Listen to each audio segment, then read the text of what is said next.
Kalau kita ini mempunyai kekuatan niat yang kuat bakal bangun sebelum subuh. Jadi kalau tekad niat itu sudah bulat, kita kalaupun kebablasan dan tekadnya itu niatnya itu benar, kita dicatat syukur amal ibadahnya.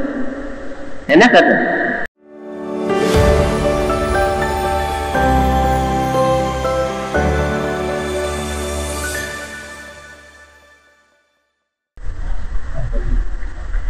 قال الإمام النووي رحمه الله تعالى باب ما يقرأه في صلاة الوتر وما يقوله بعدها. Bab ini menjelaskan tentang apa yang dibaca seseorang di dalam salat witir dan apa yang dia baca ketika selesai salat witir. Witir lawan kata daripada syafa'. Kalau syafa'un artinya genap, witrun artinya ganjil. Dalam hadis disebutkan innallaha witrun yuhibbul witra fa'autiru ya ahlal Quran. Allah itu ganjil karena Allah itu esa, maha satu. Allah tidak berbilang, tidak berbilang di dalam zatnya, tidak berbilang di dalam sifatnya, tidak berbilang di dalam af'alnya. Witir, kenapa ganjil? Sebab bilangannya ganjil. Minimal salat witir itu berapa rakaat? 1 rakaat. Di atas 1 rakaat berapa rakaat? 3 rakaat, 5 rakaat, 7 rakaat, 9 rakaat, sampai maksimalnya adalah 11 rakaat. Waktunya setelah melaksanakan sholat isya. Masuk waktu isya dan sudah melaksanakan sholat isya. Mau sebelum tidur, mau setelah bangun tidur. Cuman afdalnya itu lihat kondisi kita. Paham itu? Jadi amal ibadah ini kita yang ketentuannya tidak ada penekanan kewajiban dari Allah dan Rasulnya, maka afdalnya itu melihat kondisi kita. Ketika kita di dalam pilihan suatu ibadah itu, lihat kondisi kita yang baiknya seperti apa. Yang paling terpentingnya apa? Istiqamah dalam melaksanakannya. Kita continue dalam melaksanakannya. Itu yang paling terpenting. Itu yang paling terpenting. Amal ibadah yang paling afdal adalah yang paling berat buat hawa nafsu kita dan berikut manfaatnya yang lebih besar kepada umat muslim. Jadi kalau ente pengen tahu apa amal ibadah yang paling afdal, kalau para ulama ngejelasin misalnya di dalam bab salat itu adalah ibadah amal badan yang paling utama, yang fardunya paling afdalnya fardu, yang sunnatnya paling afdalnya sunnah. Itu kalau kita melihat zatul ibadah. Kalau kita melihat pribadi kita, maka itu macam-macam kondisinya. Jadi semakin kita punya peluang besar buat memberikan manfaat, kemudian kita godaannya juga besar, maka juga pahalanya itu lebih besar. Jadi jangan disamakan orang bangun subuh di tempat daerah di musim dingin dengan tanpa ada pemanas air, dengan orang di daerah yang ketika bangun subuh dia nggak terlalu dingin atau dingin hanya saja ada pemanas, di dalam cuacanya hangat segala macam. Itu tidak bisa dibedakan sebab dia melawan hawa nafsunya besar. Termasuk juga witir. Ini yang paling afdal bagaimana? Yang paling afdal adalah yang paling istiqamah. Salat witir ini adalah salat yang afdal setelah salat fardu. Sebagian ulama menempatkan setelah salat rawatib. Ada yang menempatkan setelah salat fardu, ada yang menempatkan setelah salat rawatib. Keafdaliannya ini. Bahkan di dalam sebagian mazhab lain dikatakan salat witir ini wajib hukumnya bagi orang yang mampu. Paham itu? Nah karena itu kita berusaha. Kalau kita ini mempunyai kekuatan niat yang kuat bakal bangun sebelum subuh.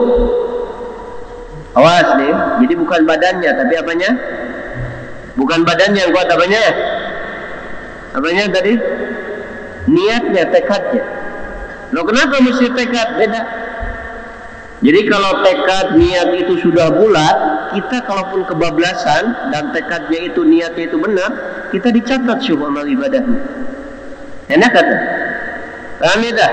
Jadi kalau kita punya keinginan kuat untuk melaksanakan suatu kebaikan, benar. Tapi ternyata kita tersandung dengan halangan tertentu sehingga kita tidak melaksanakan, maka kita dapat tetap pahalanya. Dalilnya hadis Nabi SAW, Rasulullah mengatakan di dalam peperangan ketika pulang, kata Rasulullah, di Madinah itu ada orang-orang, kita tidak melakukan perjalanan naik turun berperang kecuali mereka itu bareng sama-sama sama kita di dalam pahalanya.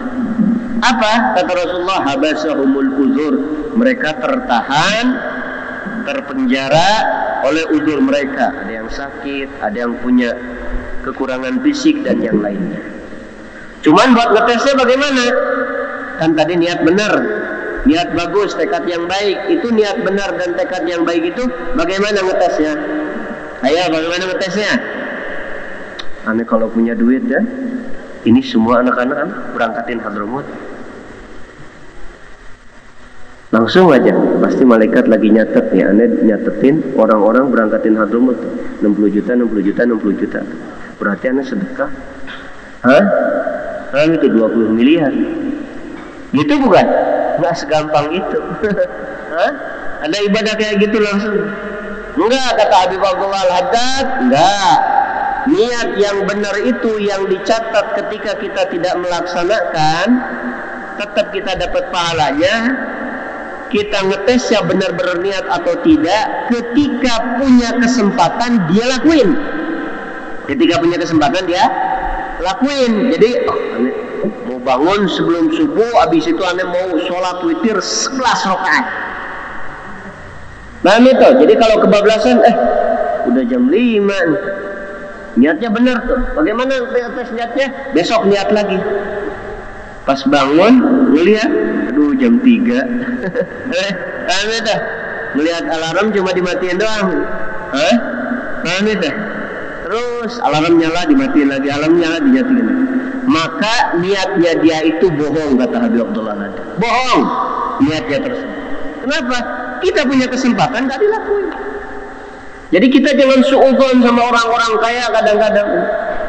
Cuma ya, padahal hartanya banyak segala macam, orang butuh kayak gini. Padahal kalau anak punya duit kayak dia nih, ini mau begini, mau begini. Jangan dulu segitu, jangan dulu. Sekarang di saku ada berapa? Udah 15.000. Udah makan, udah minum, udah keluarga udah dapat uang, udah ini mah duit lebih. Berani dah ngeluarin yang 5.000-nya aja. Aduh, aneh kan. Itu apa? Berarti niatnya itu bohong, ngerti? Jadi niat itu nggak segampang itu. Niat itu perlu namanya dorongan yang kuat. Dorongan yang kuat. Bagaimana caranya? Cari inspirasi. Cari kita ini agar terdorong. Salah satunya bagaimana caranya kita ingin berbuat kebaikan? Baca kisah-kisah orang soleh. Kisah-kisah orang soleh itu adalah junudun mujannadah, termasuk pasukan-pasukan Allah yang Allah kirim kepada orang-orang baik. Jadi istilahnya apa? Cerita ini bakal ngebangkitin kita. Baca ini cerita ini, belajarnya seperti ini. Cerita perjuangan, bukan cerita keramat, bukan cerita yang aneh-aneh, bukan berjalan di atas air dengan menggandakan uang, bukan. Ceritanya bagaimana beliau itu menghafalkan Al-Quran, bagaimana bangun malamnya, bagaimana beliau menahan rasa sakitnya, bagaimana beliau sabar terhadap gangguan orang, bagaimana terus perjuangan seperti itu, kita baca. Paham itu? Kalau kita baca nih sejarah Rasulullah, kisah perjuangan beliau dengan mukjizatnya banyakan mana? Mukjizat itu salah satu judul daripada kehidupan Rasul, bukan semua judul. Paham itu? Di situ nanti nasab Rasulullah, kepribadian Rasulullah, cerita waktu beliau dilahirkan, bagaimana kondisi orang tuanya, terus sampai wafatnya beliau. Nanti ada bab beberapa mukjizat Nabi. Itu Nabi SAW. Tidak ada lagi manusia yang paling mulia melebihi Nabi SAW. Tanaman di hati kita. Tapi kita belajarnya seperti itu. Ini enggak dikit-dikit kita tahu Syekhullah sobat. Ini beliau ada yang meninggal, beliau jamin orang masuk surga. Nanti cerita lagi, oh iya ada Habibullah nih. Terus ceritanya seperti itu. Nah itu. Benar kita yakini, cuman kita menceritakan, kita itu bukan obral dagang, bukan. Paham tidak? Hati-hati itu.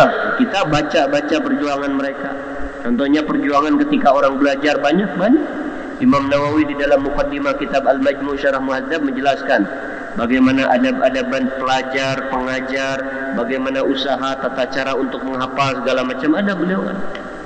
Termasuk di sebagian kitabnya di dalam At-Tibyan fi Adab Hamalatil Quran, Syekh Abdul Fattah Abu Ghudda beliau ngarang qimatuz zaman indal ulama, harga waktu menurut para ulama. Ada lagi safahat min ansabril ulama, lembaran-lembaran kesabaran para ulama.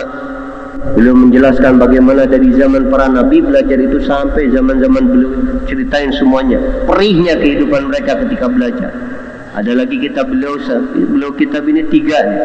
Qimatuz zaman, safahat ansabril ulama, yang terakhir kitab al-ulama al-uzzab alladzina asrul ilm al-azwaj. Para ulama-ulama jomblo yang enggak menikah, yang lebih mementingkan belajar, termasuk Imam Nawawi di dalamnya. Imam Nawawi itu tak pernah menikah, saking apa? Boro-boro ada waktu, saking sibuknya dengan perjuangan. Seperti itu tuh. Kita baca sampai termasuk witirnya para ulama, bagaimana fulan wa fulan menjaga sholat witirnya seperti apa, bagaimana perjuangan itu kita. Tapi kalau seandainya kita tidak punya kemampuan untuk bangun, udah dah, namanya anak udah kerja capek dari siang, pengen bangun tidur langsung pengen berangkat, habis sholat subuh sarapan mau berangkat langsung kerja. Orang-orang seperti itu sebaiknya sebelum tidur mereka melaksanakan sholat witir.